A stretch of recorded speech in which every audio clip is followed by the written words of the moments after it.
If stories of betrayal and unfaithful partners keep you hooked, welcome home. Show some love with a like and hit subscribe to join our community. My name is Megan. I'm 30 years old, and I used to believe that intuition was just anxiety in disguise, that the knot in your stomach was your mind playing tricks, not your body trying to warn you. I spent 8 months telling myself exactly that.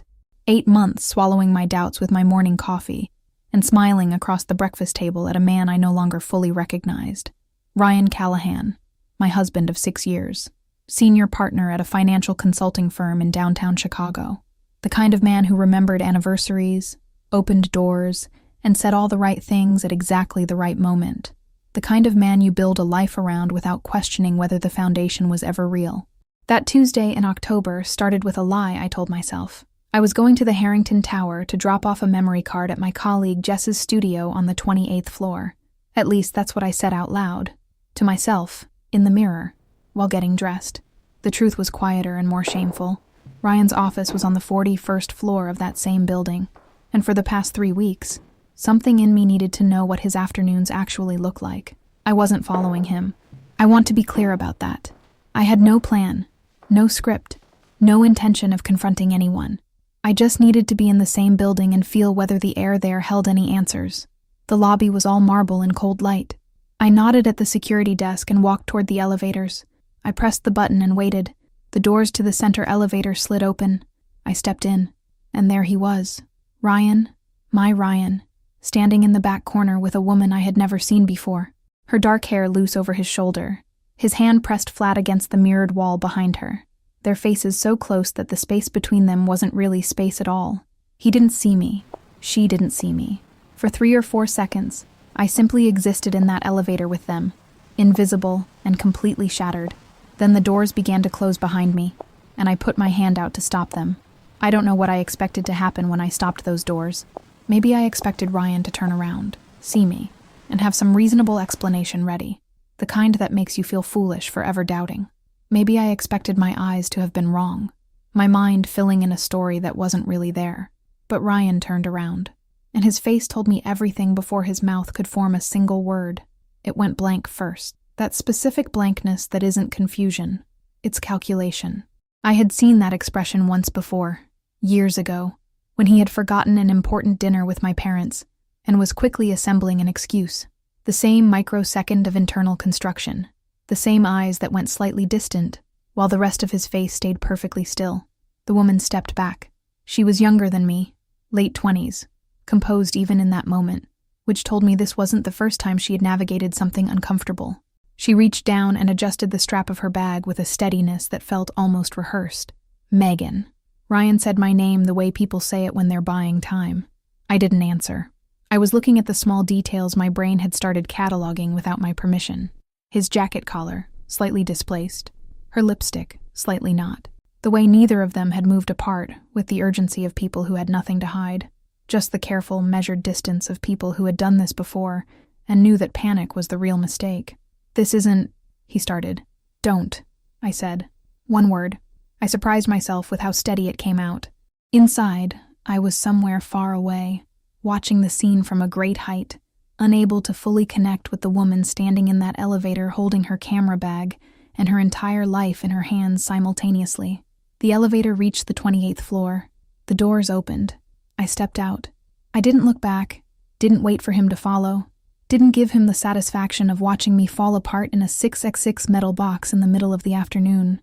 I walked down the hallway toward Jess's studio, my footsteps even, my breathing deliberate, and somewhere between the elevator and her door, I made a decision. I wasn't going to react. Not yet. First, I was going to think. Jess took one look at me and put down her camera. She didn't ask what happened. She just pulled out the chair across from her editing desk and waited. That's the thing about people who have known you long enough. They recognize the difference between the face you wear for the world and the one that slips through when something breaks underneath. I sat down. I put my bag on the floor. And for a long moment, I said absolutely nothing. Ryan, I finally said. Not a question, not an accusation, just his name, placed on the table between us like evidence. Jess exhaled slowly. What did he do? I told her. Not with tears, not with raised voice. Just the facts, in order. The way you recount something you're still not entirely sure was real. The elevator. The woman. His face in that first second before he had a chance to compose it. Jess listened without interrupting. When I finished, she was quiet for a moment. "How long have you suspected?" she asked. The question landed harder than I expected, because the honest answer wasn't 3 weeks. The honest answer was closer to 8 months. 8 months of small things I had filed away and refused to examine. The weeknight dinners that ran later than they used to. The way his phone had migrated from the kitchen counter to always, without exception, being in his pocket or face down. The business trip to Minneapolis in August, where he had called me only once in 4 days, and seemed distracted even then. "Long enough," I said. "Have you confronted him before?" "No." "Why not?" I looked at my hands. "Because I was afraid he'd deny it, and I'd believe him." Jess didn't say anything to that. She didn't need to. I stayed in her studio for an hour. We didn't talk about Ryan the entire time. We talked about a project we were collaborating on, about the coffee shop downstairs, about ordinary things that had nothing to do with my life unraveling. And somehow, that was exactly what I needed. Proof that ordinary things still existed. When I finally stood to leave, Jess held my arm for a moment. "Don't go home without a plan," she said quietly. I nodded. But the truth was, I already had one forming. Ryan was home when I got there. I hadn't expected that. I had assumed he would stay away, buy himself time, rehearse whatever version of events he planned to present. Instead, he was sitting at the kitchen table with his hands folded in front of him, like a man waiting for a verdict he believed he could still influence. He stood when I walked in. "Megan, please let me explain." I set my bag down on the counter. I took off my jacket and hung it on the hook by the door.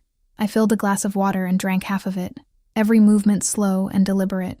I needed him to understand that I was not walking into this conversation unprepared. "Sit down," I said. He sat. I remained standing. "Her name?" "What?" "Her name, Ryan. Start there." He looked down at the table. "Nicole." "How long?" A pause that lasted exactly 2 seconds too long. 7 months. "Is she the only one?" He looked up at me then, and I watched his expression carefully. Not for guilt. I already had that confirmed. I was watching for the particular discomfort of someone deciding in real time how much truth they could afford. "Yes," he said. I didn't believe him, but I filed that away. "Does she know you're married?" "Megan. It's a simple question." He rubbed the back of his neck. "Yes, she knows." I nodded slowly. Something about that answer was worse than all the others combined. Not a woman who had been deceived. A woman who had chosen this anyway, which meant Ryan had offered her something worth choosing. Attention, promises, a version of himself he no longer bothered to bring home. "I want you to go stay somewhere else tonight," I said. "We need to talk about this." "We will, but not tonight." I looked at him steadily. "Tonight I need you out of this apartment so I can think clearly without watching you decide what to tell me." He opened his mouth, closed it. Then he stood, picked up his keys, and walked to the door. Before he left, he turned back. "I'm sorry, Megan. I know that doesn't fix anything." I said nothing. The door closed, and I stood in my kitchen in the silence he left behind, finally allowing myself to feel the full weight of what I now knew, and what I still didn't. I didn't sleep that night, but unlike the hours after the elevator, I wasn't lying still. I was moving through the apartment slowly, doing the thing I do when my mind won't quiet, organizing, straightening, putting hands to work so the head has somewhere to put its weight. Around midnight, I started going through the things Ryan had left behind. Not searching, just tidying. A jacket draped over the bedroom chair that had been there for 2 weeks. I picked it up to fold it, and something shifted in the inner pocket. I reached in and pulled out a hotel key card, the disposable kind with no branding, just a magnetic strip and a small handwritten note on the back, a date, written in Ryan's handwriting, November 14th. I stood there looking at it for a moment. November 14th was a Thursday, 7 months ago. Ryan had told me he was in Milwaukee that week for a client presentation.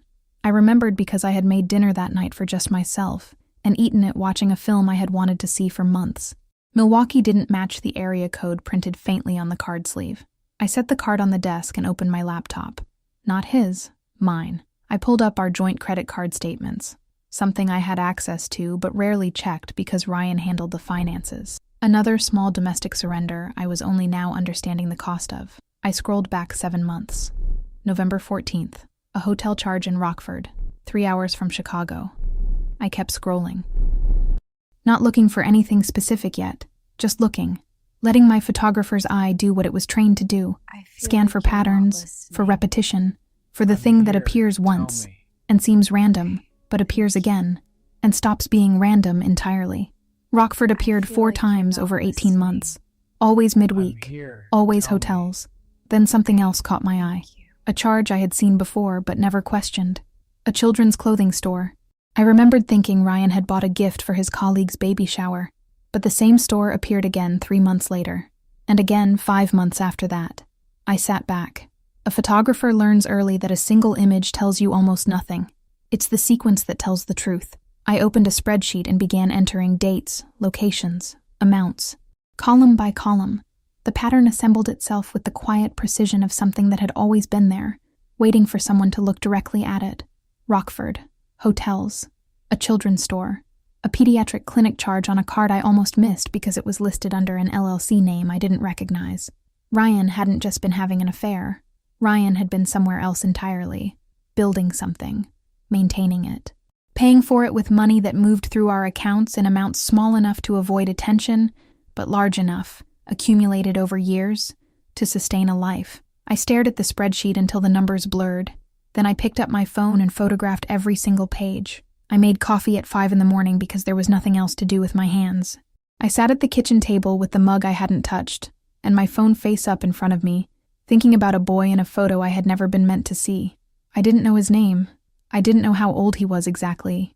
I didn't know if Ryan saw him regularly or occasionally, or if he was the kind of father who showed up when it was convenient and disappeared when it wasn't.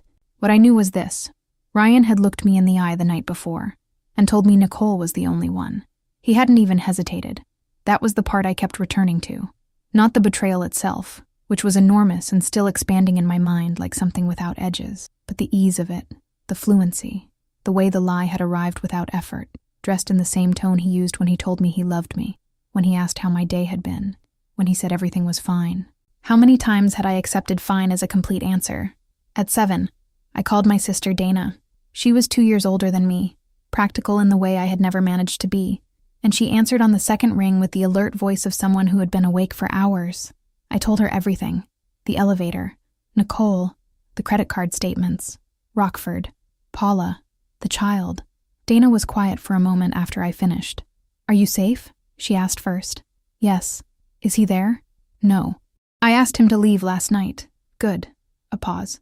"Megan, you need an attorney before you do anything else, before you confront him again, before you make any decisions about the apartment, before you answer any more of his calls. Do you understand?" I did, but hearing it said out loud by someone else made it real, in a way my own thoughts hadn't quite managed. "I don't know where to start," I admitted. "I do," Dana said.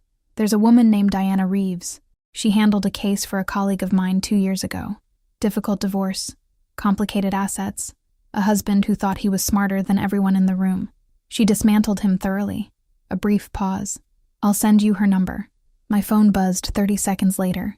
I stared at Diana Reeves's contact information on my screen and understood that calling that number meant stepping across a threshold I couldn't step back from. That once I made that call, the life I had been living, the carefully maintained version of it, even the hollow parts, would begin its formal end. I picked up my phone. I called. She answered herself, which surprised me. Direct, unhurried, a voice that suggested she had heard everything and been rattled by none of it. "Ms. Reeves," I said. "My name is Megan Callahan. I need your help, and I think I need it quickly." "Tell me everything," she said. "Leave nothing out." Diana Reeves' office was on the 19th floor of a building on Michigan Avenue that looked exactly like what it was, a place where serious people came to handle serious problems. She was smaller than her voice suggested, compact, precise, somewhere in her early 50s, with dark eyes that moved over me quickly when I walked in and seemed to register more than I had yet said. She shook my hand once, gestured to the chair across from her desk, and sat down without ceremony. "You mentioned you needed to move quickly," she said. "Tell me why." I laid it out for her in order. The 8 months of unease, the elevator, Nicole, Ryan's admission the previous evening, 7 months, only her, both lies as it turned out, the credit card statements, Rockford, the children's store, the pediatric clinic charge under an LLC name I hadn't recognized, Paula, the child in the photograph. Diana took notes by hand, unhurried, asking precise questions at precise moments. Not about feelings, about facts, dates, account names, which email address, whose name appeared on what document. She wanted the architecture of it, not the emotional weather. When I finished, she set down her pen. "The child changes things significantly," she said. "If Ryan has been financially supporting a second household, and the evidence suggests he has, that money came from somewhere. I want to look at your joint accounts, your investment records, and his firm's compensation structure. All of it. You think he's been diverting our money. I think it's worth finding out." She folded her hands.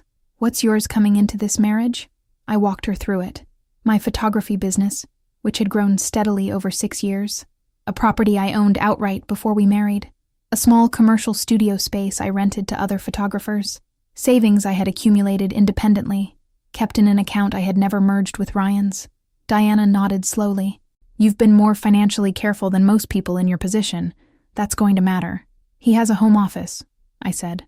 "I went through his laptop last night. I photographed everything I found." She looked at me with something that wasn't quite approval but was adjacent to it. "Send all of it to me today. Every photograph, every statement, every document." She paused. "And Megan, don't go back into that office. Not again. What you've already collected was obtained before any legal proceedings began. That's defensible. Going back now, after filing, creates complications." I nodded. "There's one more thing," I said. "Paula, the other woman. She doesn't know I exist either. Ryan told her the same story he told Nicole, a version of his life carefully edited to make room for her." Diana was quiet for a moment. "Do you want to contact her?" I had been asking myself that question since 5 a.m. "I don't know yet," I said honestly. Diana nodded. "Then we file first. Everything else can wait 48 hours. She reached for her phone. But the filing cannot. The divorce papers were filed by 3 p.m. I was back in my apartment when Diana called to confirm it, sitting on the couch with my camera in my lap. Not to use it, just to hold something familiar. She told me Ryan would be served within 24 to 48 hours, that the joint assets had been flagged for review, and that I should expect things to move quickly once he retained counsel. "He'll call you tonight," she said, "possibly within the hour." What do I say? Nothing. You refer him to me. That's all. She was right about the timing. Ryan called at 6:47. I watched his name on the screen until it stopped. He called again at 7. Then a third time at 7:15, followed by a text. "Megan, please. We need to talk before this goes any further. There are things you don't understand." I read it once and put the phone face down. There are things you don't understand. The particular arrogance of that sentence stayed with me longer than it should have, as if my problem wasn't what I knew, but what I hadn't yet been given permission to comprehend. As if the right conversation, the right explanation, could reframe 6 years of a life built on careful omission. At 8 o'clock, there was a knock at the door. Not Ryan, a woman I had never seen before. Mid-30s, dark hair, a child's backpack over one shoulder that clearly didn't belong to her. She looked like someone who had driven a long distance and hadn't slept. "Are you Megan?" she asked. "Yes. My name is Paula." The silence between us lasted several seconds. I stepped back from the door. "Come in." She sat on the edge of the couch with her hands pressed together between her knees, looking around the apartment with the careful attention of someone cataloging a place they had heard described but never seen. "He told me about you," she said finally. "Not the truth. His version." She paused. "He told me you were separated, that you stayed in the apartment for financial reasons while the divorce was being finalized, that you had both agreed to move on. How long did you believe that?" "Until this morning." She looked at me directly. "He called me last night after he left here. He was trying to manage the situation. That's what he does. He manages." But something in the way he spoke made me start asking questions I should have asked a long time ago. She reached into her bag and placed a folder on the coffee table between us. "I brought these for you." I looked at the folder but didn't open it yet. "What's inside?" "Bank transfers. Regular ones going back 4 years. From an account I didn't know existed until 3 months ago." She paused. "I think he's been stealing from his clients, Megan. And I think he planned to disappear before anyone noticed." I opened the folder. The documents inside were organized with the kind of deliberate clarity that suggested Paula had spent considerable time preparing them. Bank statements, transfer records, a handwritten timeline covering 3 pages in small, careful script. She had done her homework before driving to Chicago. She hadn't come here on impulse. I looked through each page slowly. The transfers were consistent. Every month for 4 years, varying amounts moving from a business account registered under a consulting LLC I had never heard of into a private account Paula had only recently traced back to Ryan. The LLC had clients, real ones, based on the invoicing records she had included, but the amounts flowing out exceeded anything the business could legitimately justify. "Where did you get these?" I asked. "Some of them I found myself. Others came from a man named Gerald Marsh." She watched my face for recognition. I gave her none. "He's a client Ryan's been managing for 6 years. Retired engineer, mid-70s. Ryan convinced him to consolidate his retirement savings into a managed portfolio through the firm." She paused. "Gerald contacted me 2 weeks ago because Ryan had listed me as an emergency contact on some paperwork years ago. Gerald had been trying to reach Ryan about discrepancies in his account statements and wasn't getting responses." I set the papers down carefully. "How much?" "Gerald alone, close to $400,000 over 3 years. Paula's voice was steady but thin at the edges. "He's not the only one. I've identified at least 4 other clients with similar patterns. I just don't have their documents." I thought about Diana, about what she had said regarding the joint accounts, the investment records, the compensation structure. She had suspected something. She had just been looking in the right direction without the specific evidence to confirm it. "I have an attorney," I said. "A good one. She needs to see all of this today." Paula nodded. "I was hoping you'd say that." I called Diana from the kitchen while Paula sat in the living room. Diana answered immediately, listened without interrupting as I summarized what was in front of me, and asked 2 sharp questions about the LLC registration and the client account numbers. "Tell her to stay where she is," Diana said. "I'm sending someone to collect those documents within the hour. And Megan, this has crossed into federal territory. Wire fraud, possible securities violations. I'm contacting a colleague at the U.S. Attorney's Office tonight." I returned to the living room. Paula was looking at a photograph on the bookshelf. Ryan and me at a friend's wedding 3 years ago, both laughing at something caught just off frame. She studied it with an expression I recognized because I had worn it myself recently. The particular grief of looking at evidence of happiness you can no longer fully trust. "I'm sorry," she said quietly. Not an apology for what had happened between her and Ryan. Something more honest than that. "So am I said. And I meant it in exactly the same way. Ryan was arrested on a Thursday morning. But before that, 2 days before the federal agents went to his apartment near the river, I saw him one last time. Diana had advised against it. She had been clear and firm the way she was about everything. No contact, no confrontation, nothing that could be used to characterize me as unstable or vindictive. I understood her reasoning. I had followed it faithfully for weeks. But there was something I needed to say that no court filing could say for me. I called him and asked him to meet me at a coffee shop on Wacker Drive, neutral ground, public space.